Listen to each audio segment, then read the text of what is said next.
আপনার এই কবুতরের বাচ্চাগুলো কোত্থেকে সংগ্রহ করছেন ভাই? ভাই আমি গ্রাম থেকে নিয়েছি ভাই। গ্রাম থেকে নিয়ে আসেন না? গ্রাম থেকে নিয়েছি। আপনি কি সবসময় এখানেই ব্যবসা করেন? না না, এই যে বিভিন্ন জায়গাতে বিক্রি করি ভাই। মানে ঢাকা শহরে ব্যবসা করেন? বিভিন্ন জায়গাতে বিক্রি করি। আপনার গ্রামের বাড়ি কোথায়? আমার দেশের বাড়ি রংপুর। রংপুরে? এগুলো কি রংপুর থেকে আনেন? রংপুর থেকে আমি ও আচ্ছা, এগুলো কত জোড়া বিক্রি করতেছেন করেন? 250 টাকা, 300 টাকা, ধরেন এই দুইটা কত বিক্রি করবেন? দুটা 250 টাকা বিক্রি করে দিই।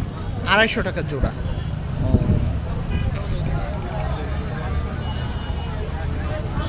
এমনিতে আপনি এটা কত করে গ্রাম থেকে সংগ্রহ করছেন? গ্রাম থেকে গাড়ি ভাড়া করে 230 টাকা বসছে, 20 টাকা লাভ থাকে বেশি। আপনি মূলত কি কবুতরের বাচ্চা বিক্রি করে থাকেন? কবুতর বিক্রি করে, দেশি মুরগি বিক্রি করে, হাঁস বিক্রি করে। দেশি মুরগি বিভিন্ন কিছু বিক্রি করেন? তিনটা বিক্রি করি। আপনার এগুলো বিক্রি করে মানে দৈনিক কেমন লাভ থাকে? 1000 টাকা টেকে ভাই, 1000 টাকা টেকে। 1000 খানেক টাকা টিকে। ও আচ্ছা আচ্ছা। পরিবারে কে কে আছে? একটা ছেলে আছে, দুটো বউ, একটা বউ আছে। ও দুইটা বউ আসলে কি দুই বউ আছে বলে ফেললেন যে? বউ কি একজনই? বউ আছে।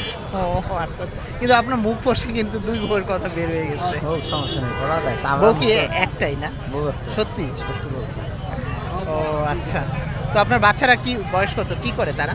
আমার বাচ্চা লেখাপড়া করতেছে, কিসে লেখাপড়া করে? মাদ্রাসা লাইনে আছে। মাদ্রাসা লাইনে। ওরা কি আপনার রংপুরে আছে না ঢাকাতে? ঢাকা ঢাকা ঢাকাতেই পড়াশোনা করাচ্ছেন। ও ওদের বয়স কত? 9 বছর। 9 বছর। ও ছোট ফ্যামিলি ভাই, বেশি বড় ফ্যামিলি না। ও আচ্ছা আচ্ছা। ভাবি কি করেন? তাই গার্মেন্টসে চাকরি করে। ও ভাবি গার্মেন্টসে চাকরি করে আর আপনি হচ্ছেন এইগুলো ব্যবসা করেন। সব মিলিয়ে তো তাহলে ভালোই আছেন। আল্লাহ দেয় সালাম, পুরো আমার কাছে তারাই ভাই। এই যে এই ধরেন হাঁস মুরগি বা এই কবুতরের ব্যবসা, এটা কতদিন ধরে করতেছেন? এটা ভাই আমি করতেছি 2-3 বছর থেকে। 2-3 বছর ধরে। ও আগে কি করতেন? আগে আমি কোম্পানির চাকরি করতাম।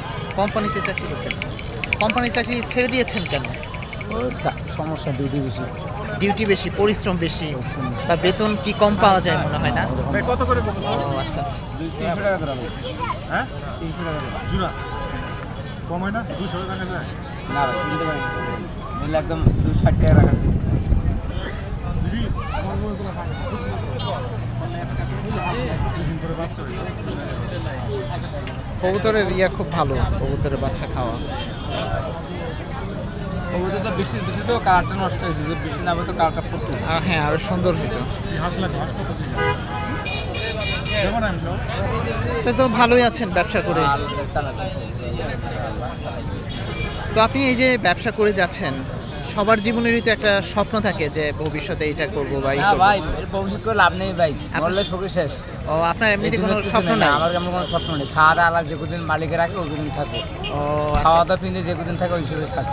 হ্যাঁ, অনেকে তো বাচ্চাদের নিয়ে একটা স্বপ্ন দেখে তাদেরকে বড় স্বপ্ন করবে, স্বপ্ন পড়াশোনা। দিয়ে লাভ কি ভাই? আজকে চোখ মধ্যে শেষ পরিজন কার জন্য বেটা জীবনে একসাথে ভাত তুলবেন না বলে গেলে। ও আচ্ছা আচ্ছা। সে গাড়ি বাড়ি করে দিয়ে দেবেন, বেটা জীবনে একসাথে ভাত দেবেন না, মাসুকটা একসাথে ভাত তুলবেন না। অর্থাৎ আল্লাহ যে কদিন রাখবো সে কদিন। আমার বাপ মায়ের যে আমার কর্ম দিয়েছে আমি করে খেতেছি, আমার বাড়ি গাড়ি করে দেয়নি। আপনার বাবা মা কি জীবিত আছে? সবাই বাঁচিয়েছে, আলহামদুলিল্লাহ সবাই আচ্ছা। বাঁচিয়েছে। যাক। ঠিক আছে, ভালো থাকেন, ব্যবসা করেন। ঠিক আছে।